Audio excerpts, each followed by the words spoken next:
अजित पवारांच्या जयंतीच्या बॅनरवरून राष्ट्रवादी काँग्रेसचे आमदार नाराज असल्याची सूत्रांची माहिती मिळतेय। एकच प्रकारचा फोटो लावण्याच्या सूचना देण्यात आल्यात आणि बॅनरचं जिओ टॅगिंग करण्याचे आदेश देण्यात आल्याची सूत्रांची माहिती आहे। 22 जुलैला दिवंगत उपमुख्यमंत्री अजित पवारांची जयंती राज्यभरामध्ये साजरी केली जाणार आहे।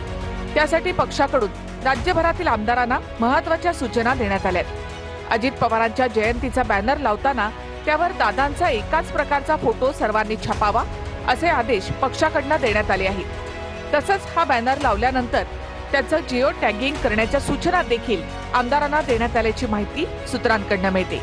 मात्र पक्षातील वरिष्ठ नेत्यांनी या सूचना दिल्यामुळे राष्ट्रवादीच्या आमदारांमध्ये नाराजीचं वातावरण आहे। बॅनरवर फोटो लावण्यासाठी बंधन का, जिओ टॅगिंगच्या सूचना कशासाठी असा प्रश्न काही आमदारांकडून उपस्थित केला जातोय। या सूचनांमुळे नेत्यांचा आमच्यावर विश्वास नाही का अशी चर्चा आता आमदारांमध्ये सुरू झाली आहे। जयंतीचा कार्यक्रम 7 दिवस त्या ठिकाणी आपापल्या मतदारसंघात आणि राज्यभरामध्ये त्या ठिकाणी होणार आहे।